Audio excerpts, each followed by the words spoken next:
Hello friends, आज हम देखेंगे एक्सरसाइज 8.2। किसकी एक्सरसाइज 8.2? ट्रिग्नोमेट्री की। लेकिन एक्सरसाइज को पढ़ने से पहले हमको सबसे पहले इस टेबल को याद करना होगा। देखो, हमारे टेबल में क्या देखेंगे, सारे एंगल दे रखे हैं 0, 30, 45, 60 और 90 है ना। अब अपन को क्या करना है, इन सारे एंगल्स को इन फॉर्म में रखना है। साइन फॉर्म में, कोस फॉर्म में, टेन फॉर्म में, कोट फॉर्म में, कोसेक फॉर्म में और सेक फॉर्म में, सारी जगह इन एंगल्स को रखना है। अब देखते हैं साइन, अगर साइन 0 की वैल्यू की बात करें तो 0, साइन 30 की वैल्यू 1/2, साइन 45 की वैल्यू 1/√2 और साइन 60 की वैल्यू होती है √3/2 और साइन 90 की वैल्यू होती है 1। आपको अगर इसको याद है ना, आप अगर इस नंबर्स को पूरे को याद कर लेते हो तो ये टेबल आपके लिए क्या हो जाती है, आसान हो जाती है। तो क्या है, साइन 0 0, साइन 30 1/2, साइन 45 1/√2, साइन 60 √3/2 और साइन 90 1। अब देखते हैं कोस। कोस की वैल्यू साइन की डायरेक्ट उल्टी होती है। क्या होती है? उल्टी। जिसकी कोस 0 का मान 1, कोस 30 का मान √3/2 और कोस 45 का मान 1/√2 और कोस 60 का मान 1/2 और कोस 90 का मान क्या होता है? 0। ठीक है, मतलब कि जो कोस की वैल्यू साइन की क्या है? उल्टी। ठीक है, अब चलते हैं फ्रेंड। तो tan 0 0, tan 30 1/√3 क्या होता है? 1/√3। लेकिन ये tan जो बनता है किससे बनता है? साइन अपॉन कोस से मिलकर बनता होता है। किससे मिलकर बना होता है?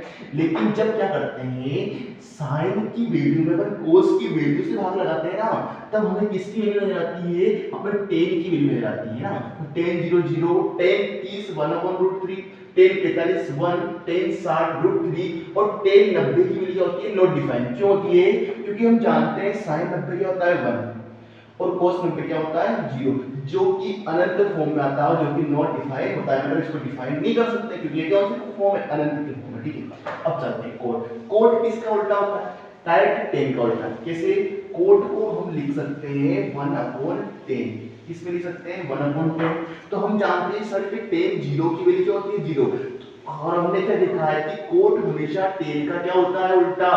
क्या होता है? उल्टा होता है। तो 1/0 नॉट डिफाइंड। फिर इसका कर देंगे अपन 1/√3 को √3 1 और 1/√3 के लिए 0।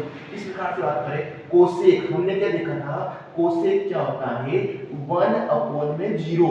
इसका कोसेक की जो वैल्यू होती है वो होती है 1/sin, 1/sin। और sin 0 की वैल्यू क्या है? 0। तो इसका मतलब 1/0 1/0। तो ये भी एक प्रकार से क्या होगा? नॉट डिफाइन होगा। क्या होगा? नॉट डिफाइन होगा। इसी प्रकार से बात करें तो कोसेक 30 2, कोसेक 45 √2 और कोसेक 62/√3 और कोसेक 90 1। मतलब कि जो कोसेक की वैल्यू होती है वो साइन की उल्टी वैल्यू होती है। ठीक है, अब चलते हैं सेक। सेक की वैल्यु क्या होती है? सेक की वैल्यू कोस की उल्टी होती है। किसकी उल्टी होती है? कोसेक। कोसेक को हम लिखते हैं 1/में कोस। क्या लिखते हैं? 1/में कोस। तो जितनी भी वैल्यू कोस की रखी है उसको 1/में करके लिखेंगे ना अपन, तो किसकी वैल्यू आएगी? सेक की वैल्यू। तो देखते हैं सेक 0 1, सेक 30 2/√3, सेक 45 √2, सेक 60 2 और सेक 90 नो डिफाइन। क्यों?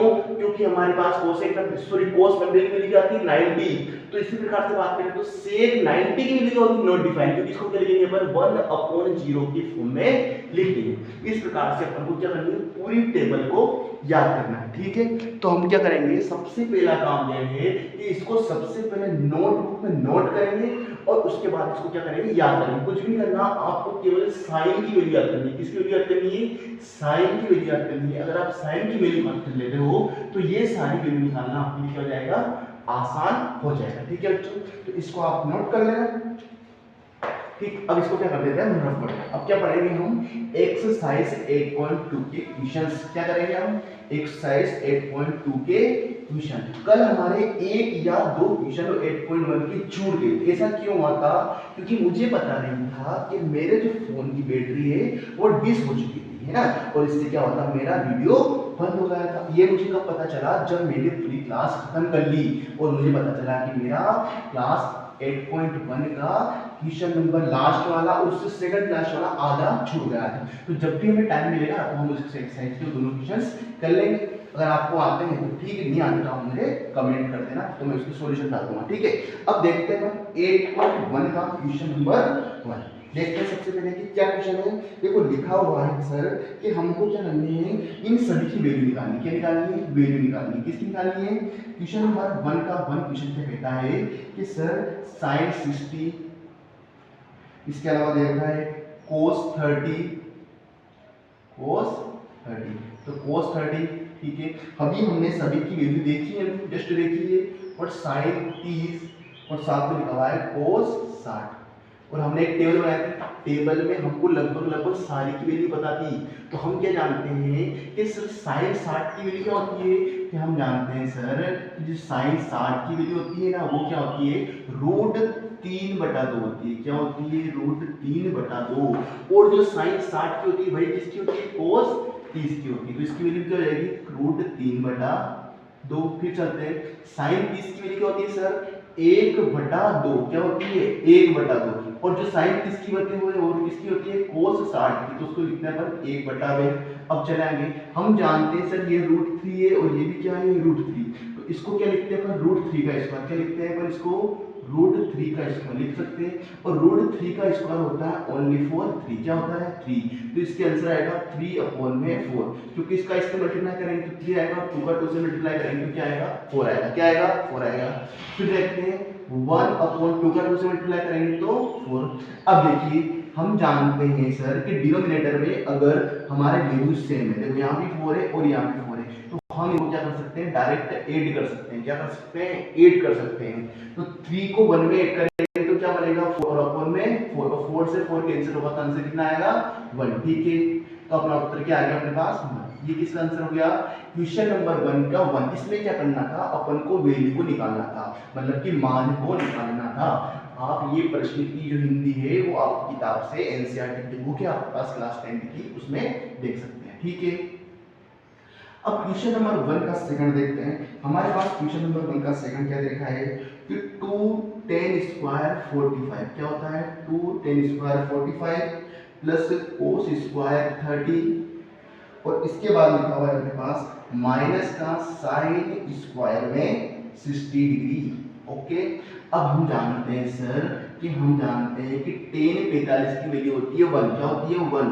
तो 2 1 का स्क्वायर प्लस, अब देखिए cos 30, और हम जानते हैं सर क्या होता है? cos 30 की वैल्यू होती है √3/2। क्या होती है? √3/2 का स्क्वायर। और sin 60 की वैल्यू क्या होती है? यही होती है जो cos 30 की होती है, √3/2 का स्क्वायर। ठीक है, अब जानते हैं आगे। हम जानते हैं कि 1 का स्क्वायर करते हैं तो 1 और 1 का 2 से मल्टीप्लाई करते हैं तो क्या आता है? 2 आता है। ठीक है, अब चले √3 का स्क्वायर 3 और अपॉन में क्या है? 2 और 2 का स्क्वायर 4। इधर करें तो √3 का स्क्वायर 3 और 2 का स्क्वायर क्या बनता है? 4। ये प्लस की वैल्यू और ये y की वैल्यू माइनस की, दोनों कैंसिल हो जाएगी तो आंसर कितना आएगा? Only for 2। ठीक है, इस प्रकार से 8.2 के आप क्वेश्चन नंबर 1 के सारे क्वेश्चन कर सकते हो। इसमें लगभग आपको 5 क्वेश्चन दे रखे हैं। कितने क्वेश्चन दे रखे हैं? 5। मैंने आपको 2 करवा दिए, एक लास्ट वाला करवा देता हूं, सबसे कठिन वाला है ना, जिसकी आपको दे रखा है क्वेश्चन नंबर 5। क्या दे रखा है? क्वेश्चन नंबर 5 क्या दे रखा है? इसके अंदर सर लिखा रहा है कि 5 cos² 60 प्लस 4 sec² 30 और माइनस का tan² 45। ओके, और इसके नीचे लिखा हुआ है sin² 30 प्लस cos² 30। क्या होता है? इसकी वैल्यू देखिए। देखो हम जानते हैं सर कि इसकी वैल्यू होती है cos 60 की वैल्यू क्या होती है? 1/2 होती है। क्या होती है? 1/2। तो इसमें लिखेंगे 1/2 का स्क्वायर लिख देंगे अपन। अब देखो, अब हम जानते हैं सर कि हमारे पास cos 30 की वैल्यू होती है √3/2। क्या होती है? √3/2। तो इसका मतलब sec 30 क्या होगी? 4 2/√3 का स्क्वायर हो जाएगी। और tan 45 की वैल्यू तो हम जानते हैं 1 होती है। अब देखो इसको सोल्व आसानी से कर सकते हैं। देखो एक फॉर्मूला होता है sin² a plus cos² a, है ना, sin² a plus cos² a, है ना। तो इसकी वैल्यू क्या बनती है? हमारे पास 1 बनती है। क्या बनती है? 1 बनती है। क्या बनती है? 1। अगर आपको नहीं आता है तो हम इसको डायरेक्ट भी कर सकते हैं। देखो sin 30 की वैल्यू क्या होती है? 1/2 है ना, और इसकी वैल्यू क्या होती है? 1/2 2, ठीक है। और इसकी वैल्यू क्या आती है √3/4, ठीक है। इसका ऐसे लेंगे तो 2 दूनी 4 इधर आ जाएगा, 2 दूनी 4 और इधर हो जाएगा 5/4। देखो अगर आपको मान लो आंसर ये वाला पता नहीं तो डायरेक्ट वैल्यू रखते क्या, sin 30 की वैल्यू होती है 1/2 का स्क्वायर प्लस और cos 30 की वैल्यू क्या होती है इसकी उल्टी, तो √3/2 का स्क्वायर हो जाएगा। अब चलते हैं आगे। अब देखो 1/2 का स्क्वायर क्या होता है 5/4। अब चलो आगे देखो, इसका वैल्यू बनता है 2 का स्क्वायर 4, 4 को 4 से मल्टीप्लाई करेंगे तो 16 और √3 का स्क्वायर 3 और माइनस का 1। अब देखो इसको 1/4 लिख सकते हैं और इधर लिख सकते हैं 3/4। तो हमने लिखा था सर इसकी वैल्यू तो डायरेक्ट क्या होती है 1 हो सकती है, अगर इनको ऐड करेंगे तो भी क्या बनेगा हमारे पास 1 ही बनेगा। तो डायरेक्ट लिख दो 1 को, करनी भी लिखो तो कोई बात नहीं। अब देखो इसमें हमारे पास इसका आंसर होता है एलसीएम 12, क्या होता है 12 एलसीएम होता है ना। तो 4 3 12 3 पंजो 15 प्लस 3 चौक 12 16 चौक 64 और 1 का 1 से सॉरी 12 का 1 से मल्टीप्लाई करेंगे तो 12। अब चलो आगे। अब हम जानते हैं कि 15 में से 12 गए तो कितने बचते हैं सर 3 बचते हैं और 64 में 3 जोड़ेंगे तो आंसर कितना आएगा 67/2 या आंसर हो जाएगा, ठीक है। और क्या पढ़ा हमने sin square a plus cos square a is equal to 1। तो यहाँ से हमने इसकी वैल्यू को क्या रख दिया 1 रख दिया, 1 को रखने की जरूरत नहीं है, तो इसको क्या कर दिया हमने स्क्वायर कर दिया। अब चलते हैं नेक्स्ट क्वेश्चन पे। तो बेटा हमने क्या किया है कि एक्सरसाइज 8.2 के क्वेश्चन नंबर 1 के लगभग फर्स्ट सेकंड और एक फिफ्थ क्वेश्चन किया है ना, और इसके लगभग आपके पास फिफ्थ क्वेश्चन है और आपके लिए होमवर्क है आपको थर्ड वाला और फोर्थ वाला खुद करना है। क्या करना है सेम यही करना है, कुछ भी नहीं करना है, बस वैल्यू को पुट करना है। कहां से पुट करना है, जो आपने भी टेबल बनाई थी ना वहां से वैल्यू को पुट करके उसको सोल्व करना है, इतना सा हमें बस। अब चलते हैं आगे। अब देखते हैं क्वेश्चन नंबर 2। कौन सा क्वेश्चन देखेंगे क्वेश्चन नंबर 2। देखो क्वेश्चन नंबर 2 किसे देते हैं कि आपको क्या करना है, एक क्वेश्चन नंबर 2 दे रखा है, क्या दे रखा है इसमें बताना है कि सही विकल्प को चुनिए, है ना। और अपने विकल्प को तो हमारे पास लिखा है क्वेश्चन नंबर 2 में बन रखा है कि 2 10 30 क्या दे रखा है और नीचे दे रखा है 1 + 10 स्क्वायर 30 ये दे रखा है। और हम जानते हैं सर कि 10 30 की वैल्यू क्या होती है पता है सबको, अरे हाँ क्या होती है 2 × 1/√3 और प्लस 1/√3 का स्क्वायर। ओके तो 2/√3 इधर लिखिए प्लस 1/3। ओके तो 2/√3 तो इधर का आएगा 4/3 हो सकता है, कोई इसको उल्टा करके लिख देंगे पर 2/√3 × 3/, इतना सा काम था, ठीक है। देखो क्या कैंसिल हो सकता है क्या कुछ सर 2 से 2 कैंसिल हो गया तो क्या आंसर आ गया 3 2/√3 और ऊपर नीचे √3 से क्या करेंगे मल्टीप्लाई करेंगे, क्या करेंगे तो क्या बन जाएगा 3√3/2 तो आंसर कितना आ गया √3/2। अब देखो ये वैल्यू किसकी होती है ना, ये वैल्यू होती है sin 60। क्या sin 60 ऑप्शन में है क्या है सर। अब देखो तो हमारा ऑप्शन क्या आ जाएगा sin 60 जो कि ऑप्शन नंबर 1 में है, कौन सा है 1। तो आंसर कितना आ गया आपके पास ए, कितना आ गया ए। ये हो गया क्वेश्चन नंबर 1। क्वेश्चन नंबर 2 का 1 कौन सा आ गया क्वेश्चन नंबर 2 का 1 कंप्लीट हो गया, कौन सा हो गया। अब देखते हैं हमारे पास क्या लिखा हुआ है सर कि 1 - 10 स्क्वायर 45। ओके अब नीचे चले कि 1 + 10 स्क्वायर 45 क्या होता है यही कह रहा है।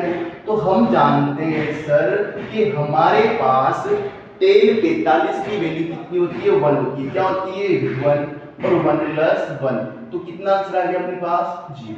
कितना आ गया आंसर 0। क्या हम बता सकते हैं कि क्या ये किसकी वैल्यू होती है, तो हम जानते हैं इसमें ऑप्शन नंबर कौन सा दे रखा है डी दे रखा है, क्या दे रखा है डी। तो अपना आंसर कितना हो जाएगा डी। अब चले आगे क्वेश्चन नंबर 3 दे रखा है, क्या दे रखा है क्वेश्चन नंबर 3 दे रखा है कि बताओ कि sin 2a = 2 sin a। a की वैल्यू अपन क्या रखें कि दोनों बराबर हो जाए, क्या रखें a की वैल्यू, तो हम a की वैल्यू 0 रख देते हैं। क्या रख देते हैं आंसर क्या लिखेंगे इसका a = 0। क्यों क्यों इधर बनेगा sin 0 और इधर भी क्या बनेगा 2 sin 0 और sin 0 क्या होता है 0, तो दोनों बराबर आ गए। अब चलते हैं आगे। क्वेश्चन नंबर सेकंड का फोर्थ क्वेश्चन, कौन सा? फोर्थ क्या कह रहा है कि 2 10 30 पर इसकी वैल्यू होती है 1/√3। क्या होती है? 1/√3। और इसकी वैल्यू क्या होती है? 1/√3 का स्क्वायर। ठीक है, तो इसको क्या लिख सकते हैं अपन? 2√3। हम ये कैसे लिख सकते हैं? 1/3। अब चलिए आगे, 2/√3 और 3 में से बचा 2 बटा 3, 2 से 2 कैंसिल हो गया, 3/√3 और ऊपर नीचे से मल्टीप्लाई कर देंगे √3 से। बस क्या है अपने पास? √3। और √3 किसकी वैल्यू होती है? किसी को पता है क्या? ये वैल्यू होती है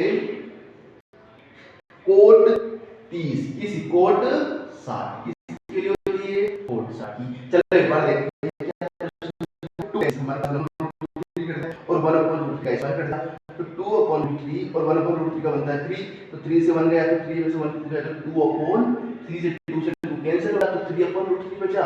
और आंसर कितना आ गया कि 3 का √3 से मल्टीप्लाई किया तो इधर का 3 से 3 कैंसिल हो गया। और हम हमें ये वैल्यू किसकी होती है? ये कोट 60 की वैल्यू। किसकी वैल्यू होती है?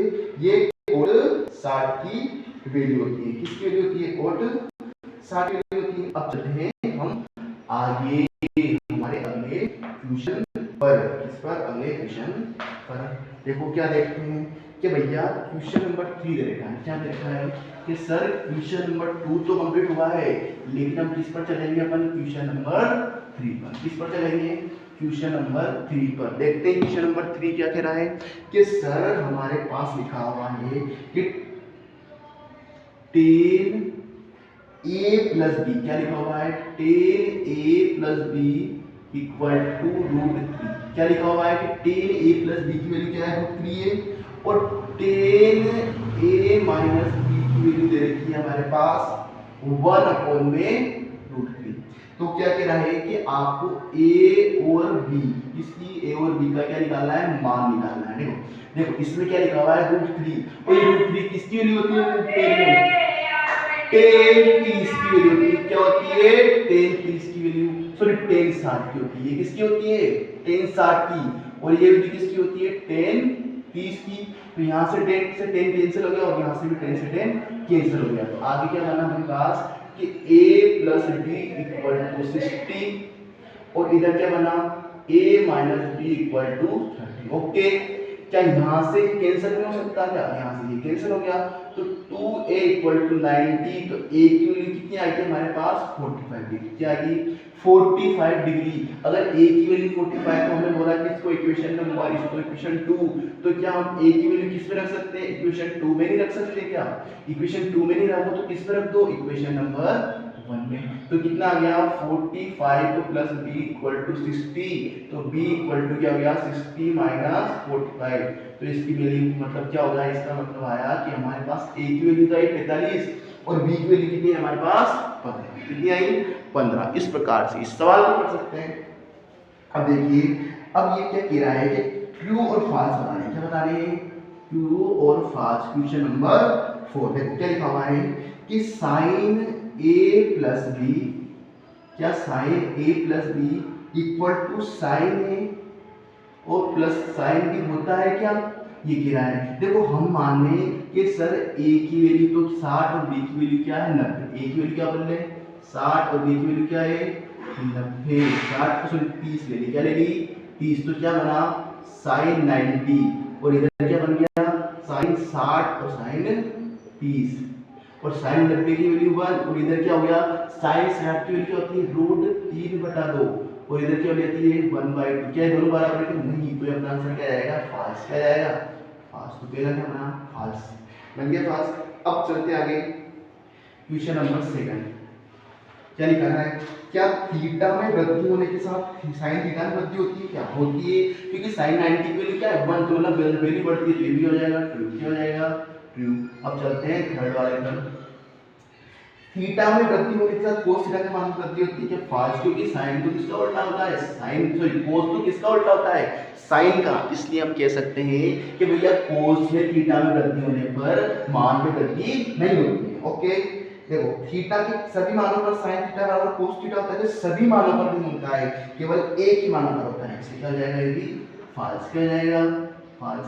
अब चलते हैं, a बराबर 0 पर कोट a परिभाषित नहीं है, क्योंकि हम जानते हैं कि कोट का मतलब क्या होता है, कोस अपॉन साइन। क्या होता है, कोस अपॉन साइन। तो ये भी हो जाएगा हमारे पास क्यूब, है ना। इस प्रकार से हमने क्या किया, पूरी एक्सरसाइज 8.2 के सारे सवाल कंप्लीट कर लिए। और ये आपकी क्या जो सेकंड बोर्ड एग्जाम है उसके लिए भी बहुत इंपॉर्टेंट है। और राजस्थान में एक एग्जाम है अभी जुलाई में, सेकंड ग्रेड और एलडीसी, उनमें भी इस टॉपिक को दिया हुआ है, तो ये टॉपिक भी उसके लिए बहुत इंपॉर्टेंट है। थैंक यू बेटा, फिर मिलते हैं कल नेक्स्ट क्लास में। Thank you.